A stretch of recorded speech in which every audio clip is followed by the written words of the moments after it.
Aisha Cole sat alone in her car, parked outside her apartment building. The engine was off, but her hands were still shaking on the steering wheel. Night had fallen, and the streetlights blurred through her windshield. Her mascara had smudged from earlier tears she didn't remember wiping away. Just 10 minutes ago, she had been smiling at her phone, reading the email again and again to make sure it was real.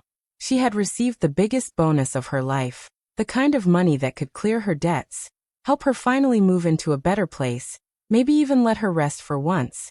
For a brief moment, she had felt proud. Seen. Like all the late nights and quiet sacrifices had finally meant something. Then her phone rang again. Mum flashed on the screen. Aisha wiped her face and answered softly. Hello. Grace Cole didn't say congratulations. She didn't ask how Aisha was feeling. Her voice was sharp and urgent, like something bad had already happened. Your brother needs that money, Grace said. You'll transfer it tonight. Aisha froze. What? Mum, I just got. Marcus is struggling again. Her mother cut in. You know how things are for him. Aisha swallowed. Her chest felt tight. But you didn't even ask me. I was planning. We already promised him, Grace said flatly. He has a family to think about. Aisha tried to speak, choosing her words carefully, the way she always did. I help whenever I can. But this bonus, it's important to me. There was a pause. Then the phone shifted, and her father's voice came on the line. Listen to me, Leonard said calmly, but with an edge that always made her feel small. You're single. You don't have real responsibilities. Marcus has a wife and children. Don't be selfish. The word hit her harder than a slap. Selfish. Aisha looked down at her phone. Her banking app was already open. Her bonus sitting there like a mistake she didn't deserve. Her hands trembled as she typed. No one said thank you. No one asked if she was okay. She pressed transfer. When it was done, she sat there in the dark, staring at the screen. No tears came. Just a deep, empty numbness, like something inside her had finally gone quiet. Aisha didn't know it yet, but that moment, the money, the silence, the obedience, was the beginning of everything falling apart. And the truth her family had buried for years was about to come into the light, that Aisha's world had always been built on responsibility.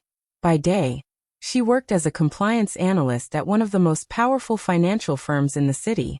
Her job was to catch mistakes before they became scandals. She was careful, sharp, and endlessly reliable. When something went wrong, people came to Aisha. When something went right, her name was rarely mentioned. She didn't complain. She stayed late. She fixed problems quietly and went home exhausted. That was how she had been raised. Growing up, Aisha learned early that her role in the family was to be strong, not special. Her parents were Nigerian immigrants who believed survival came before comfort. Her older brother Marcus was the pride of the family. He was smart, confident, and full of promise. Everyone believed he would be the one to succeed. Aisha was different. She was the helper, the listener, the child who never caused trouble. When Marcus failed his first business, the family said he was unlucky. When he failed the second and third, they said the world was unfair to men like him. When Aisha succeeded, it was treated as something the family could use, not celebrate. Marcus grew older but never grew up. His debts followed him everywhere. His problems were always urgent. And somehow, they always became Aisha's problems too. Her mother, Grace, knew exactly how to press her buttons. She used words like sacrifice, duty, and culture. She reminded Aisha of everything the family had endured. To Grace, Aisha's success did not belong to her alone. It belonged to everyone. Her father, Leonard, rarely raised his voice. He didn't need to. He believed tradition explained everything. The son came first. The daughter endured. He avoided conflict, but when decisions were made, he expected Aisha to obey without question. Inside, Aisha lived with a constant fight. She was proud of how far she had come, but she carried a quiet anger she never allowed herself to show. She feared being called ungrateful more than being unhappy. And the loneliness of always being the strong one followed her everywhere. At work, things were different. Her boss, Daniel Whitmore, was calm and observant. He didn't care about family names or excuses. He cared about results. He noticed Aisha's work even when others didn't. Sometimes, when he looked at her, it felt like he saw something in her that she had never been allowed to see in herself. Marcus posted the photos 3 days after Aisha sent the money. She saw them late at night while scrolling on her phone. Marcus stood beside a shiny new car, smiling like nothing was wrong. Another photo showed him at a club, lights flashing, drinks on the table. He looked relaxed, happy. There was no sign of an emergency. No sign of struggle. Aisha's chest tightened. This was what her bonus had become. The next morning, she called her mother. She kept her voice calm, even though her hands were shaking. "Mum," she said gently, "Marcus looks fine. You said he needed the money urgently." Grace sighed, as if Aisha was being difficult. "Why are you watching his life instead of focusing on yours?" she replied. "You're always so negative." Aisha tried to explain, but her mother cut her off. "You worry too much. Family helps family. That should be enough for you." The call ended with Aisha feeling foolish for even asking.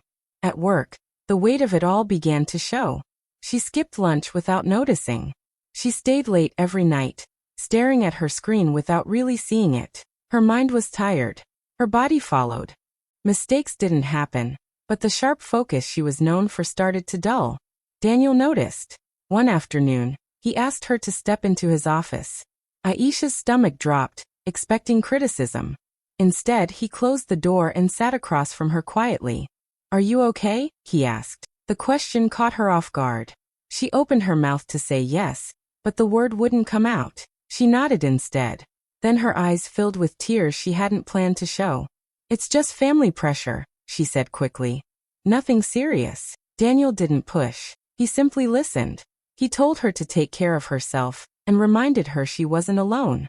For the first time in days, Aisha felt seen. That same week, an email arrived from HR. It mentioned a confidential executive audit review.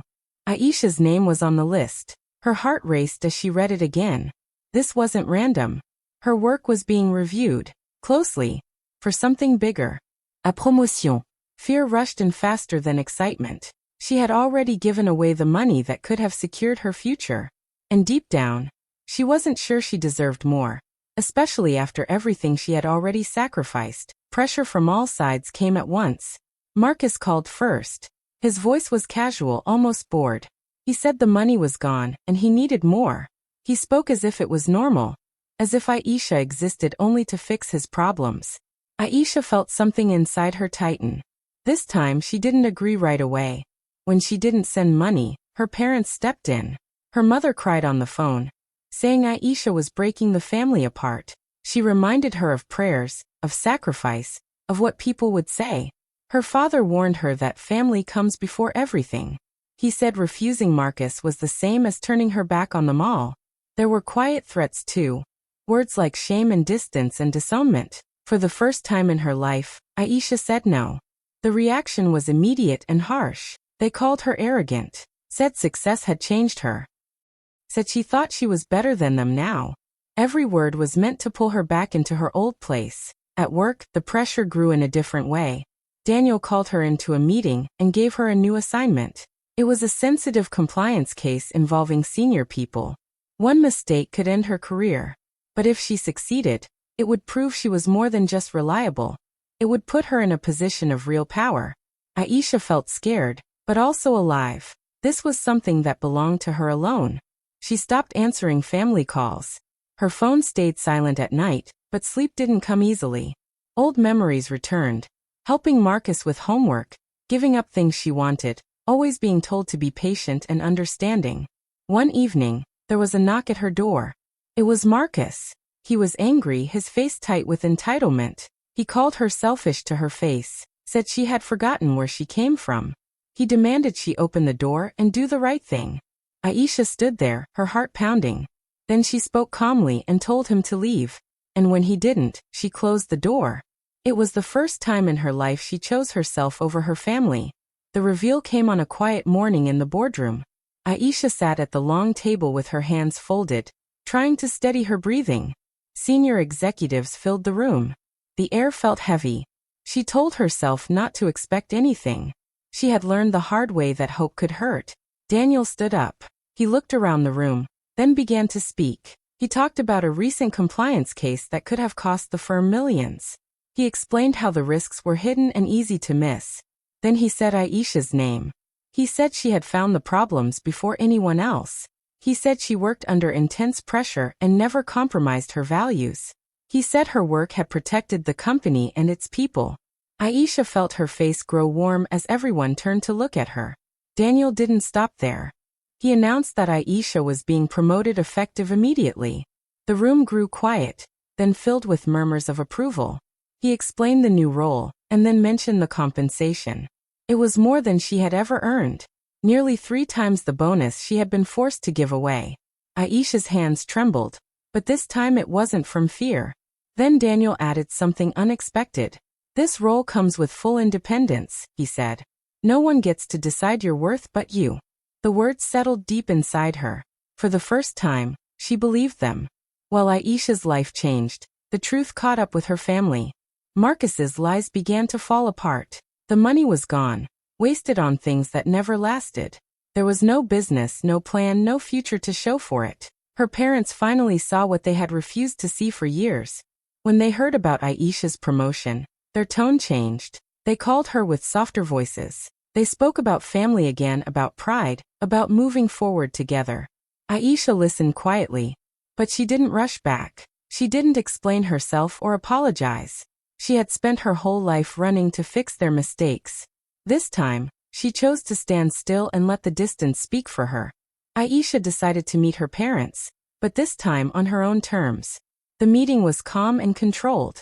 She spoke clearly about all the years she had given to the family, the sacrifices she had made, and the pain she had hidden. She told them she would no longer be their emergency fund to fix their problems. Instead, she offered something different, a chance to build a real connection, based on respect and understanding, not money. Inside, Aisha began to heal. She started going to therapy, learning to forgive herself for feeling angry and tired. She realized that love without respect is not true love. It was okay to put herself first at work. She grew stronger every day. Her voice was heard.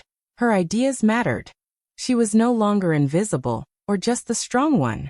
She was finally free to be herself. Aisha sat alone in her new office late one evening.